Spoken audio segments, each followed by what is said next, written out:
ये FIFA world cup ना हमको जिंदगी में ये सिखाता है कि अगर आपको जिंदगी में कुछ चाहिए तो आप वो हासिल कर सकते हो, चाहे वो हासिल करने का रास्ता कितनी भी कठिन क्यों ना हो। एग्जाम्पल लेता हूँ मैं आप लोगों के सामने। आप तो केप वर्डे या काबो वर्डे का नाम अभी तक सुन चुके हो, ठीक है। तो अगर आप नहीं सुने हो तो मैं थोड़ा सा एक टाइम लेके थोड़ा सा एकदम इन कॉम्पैक्ट वे आपको समझा देता हूँ कि वो क्या है। केप वर्डे एक ऐसा देश है जिसका नाम इस वर्ल्ड कप से पहले कोई नहीं जानता था। केप वर्डे का पॉपुलेशन है 8.5 लाख के नीचे, ठीक है। और वो जर्मनी के साथ ड्रॉ किया है, उरुग्वे के साथ ड्रॉ किया है, आई थिंक घाना के साथ भी ड्रॉ किया है। और राउंड ऑफ 32 में जब वो अपना जगह बना लिया था, उसका आमना सामना हुआ था अर्जेंटीना के साथ, जो कि रेनिंग वर्ल्ड चैंपियंस है, जिसमें Messi, Alvarez, Rodrigo de Paul, फिर एमी मार्टिनेज जैसे तबड़ तबड़ खिलाड़ी है वहां पे। फिर भी ये लोग हार नहीं माने और 90 मिनट तक उन्होंने अर्जेंटीना को रोक के रखा था, एक एक ड्रॉ के जरिए।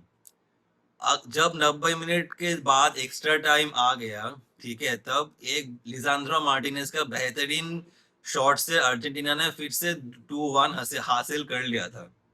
लेकिन काबो वर्डे का जो प्लेयर्स है, उनके अंदर जो मतलब शक्ति है, जो बल है, जो विलिंगनेस है इस मैच को जीतने का, वो सामने बाहर आता है और सबको दिखता है।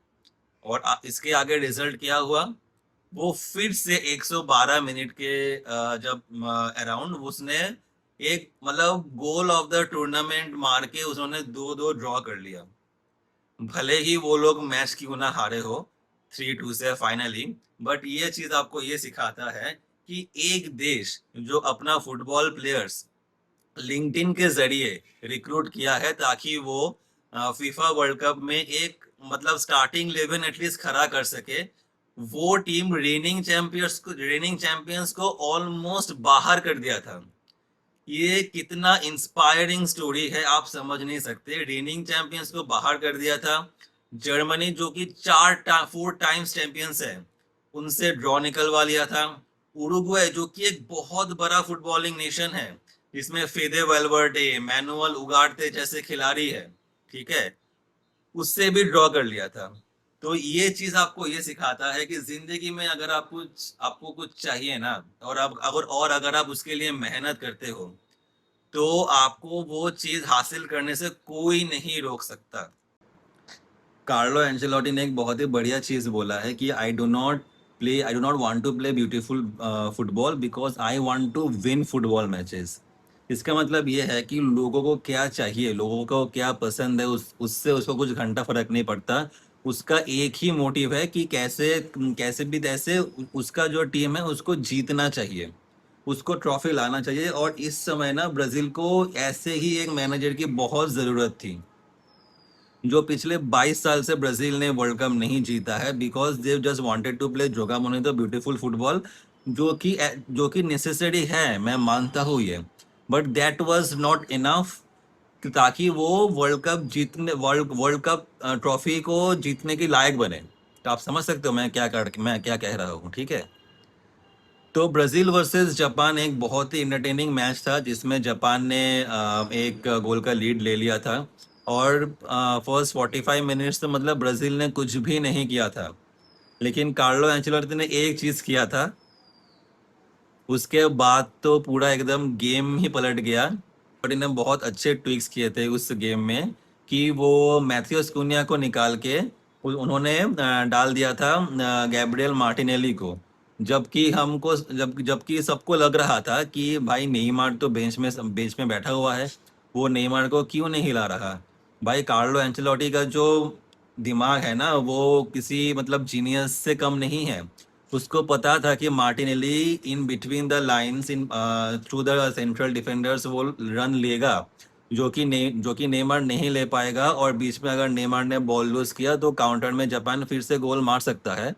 और वो कैसेमीरो को ट्रस्ट किया था। कैसेमीरो का फर्स्ट 45 मिनट्स बहुत ही बेकार था, लेकिन उसने कैसेमीरो को ट्रस्ट किया। उसको बोला कि तुम थोड़ा मतलब हायर अप द पिच खेलो और कैसेमिरो ने गोल भी मारा, वो इक्वलाइजर था, वो बहुत एक इम्पोर्टेंट गोल था। उसके बाद मैथ्यूस कुनिया को मतलब सब करके उसने इसको बुलाया, मार्टिनेली को बुलाया।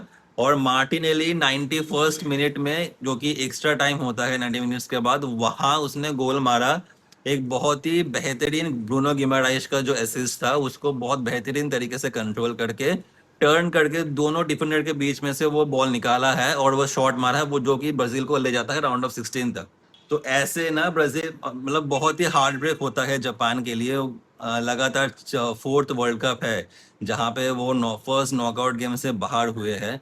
लेकिन मतलब जो डिजर्विंग टीम था उसने जीता है। ठीक है। अब आता है जर्मनी वर्सेस पैराग्वे। तो इसमें तो कुछ बोलने का है नहीं, Germany in spite of being 4 time world champion बहुत ही खराब गेम था। और पैराग्वे का एक ड्रीम रन अभी भी जारी है, जिसमें वो 2-1 से, सॉरी 1-1 ड्रॉ हुआ था। और पेनल्टीज में जर्मनी के जो पेनल्टी टेकर्स थे वो लोग एकदम ही फंबल कर गए थे। Paraguay did beat them on penalties और पैराग्वे आगे जा चुके हैं।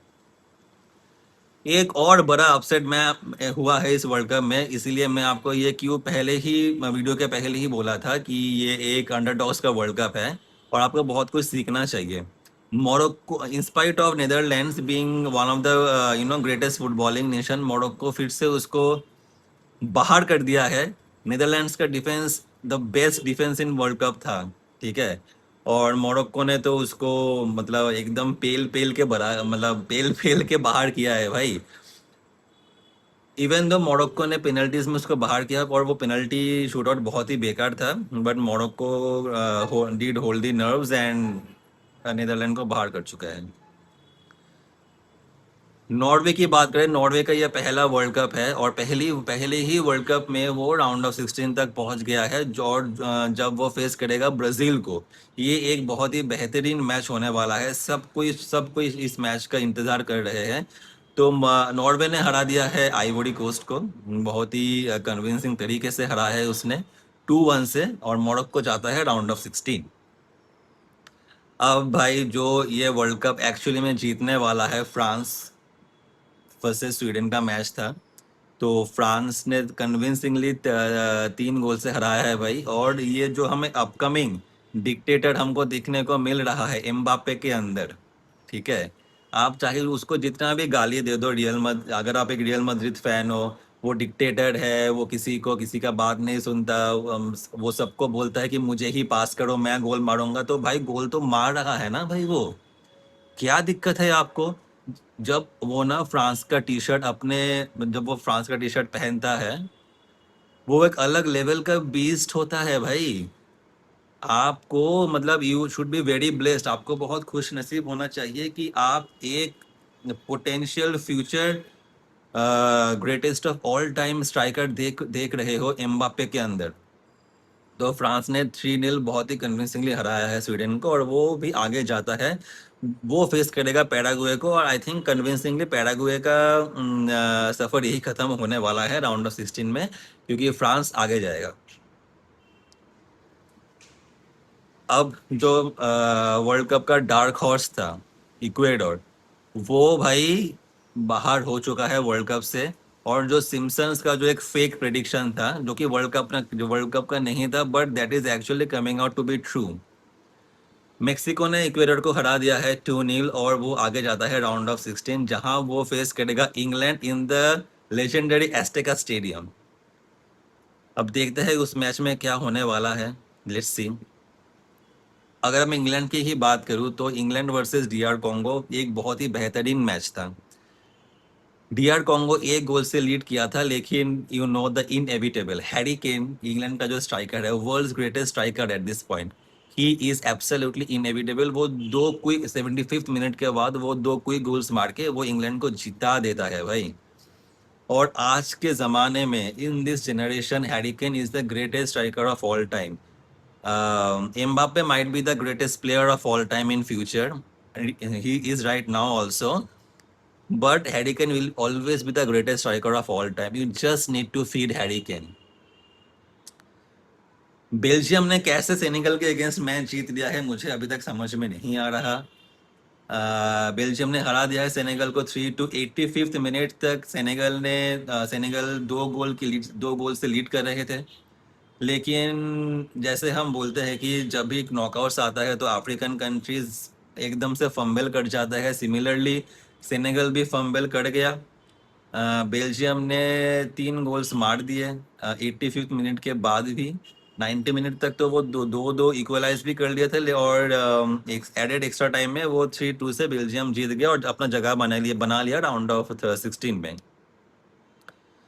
यूएसए वर्सेस बॉस्निया में यूएसए 2 गोल से जीत गया, ये कुछ बात करने का है नहीं। सिमिलरली स्पेन ऑस्ट्रिया में Spain was the much better team और वो जीत गया 3-0 से। Portugal versus Croatia was that one match जो कि इतिहास में लिखा जाएगा गोल्डन अक्षरों से। ठीक है, सबने मान लिया था भाई ये रोनाल्डो का लास्ट वर्ल्ड कप है, लेकिन एज वी ऑल नो कि आप रोनाल्डो को कभी डाउट नहीं कर सकते, स्पेशली जब वो अपने लोएस्ट पॉइंट में हो।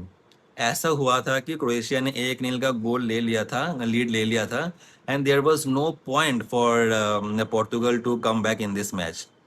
बट डेस्टिनी पोर्तुगल के साथ है।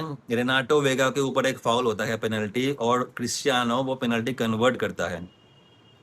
फिर 85 या 90th मिनट में गोंजालो रामोस एक हेडर के जरिए गोल करता है। लेकिन जो सबसे बड़ी टॉकिंग पॉइंट है कि जो एक्स्ट्रा टाइम था वो रेफरी ने दिया था 10 मिनट, और 10 मिनट के बाद भी एक और 10 मिनट का मतलब गेम चालू था, और उसमें ना क्या हुआ था 117th मिनट में क्रोएशिया ने गोल मारा था जो कि बहुत सही तरीके से ऑफसाइड रूल आउट किया गया था। तो ऐसे हम लुका मॉड्रिच का last game we have all seen, and Luka Modric मतलब लेजेंड है, और Portugal advance to the round of 16। अब कोलंबिया वर्सेस घाना में कोलंबिया आगे जा चुका है। That was a very convincing victory, और इसमें हम क्या ही बोले। ठीक है, और बस यही था। ऑस्ट्रेलिया इजिप्ट में Egypt advance to the round of 16, Australia went out. तो आपको ये राउंड ऑफ 32 का सब्सक्राइब कीजिएगा मेरे चैनल को, ऐसे ही और वीडियोस में आगे डालूंगा। मैं बनना चाहता हूँ एक बहुत ही अच्छा फुटबॉल कंटेंट क्रिएटर, तो मुझे सपोर्ट कीजिए। तब तक जय श्री काल, नमस्ते, बाय बाय।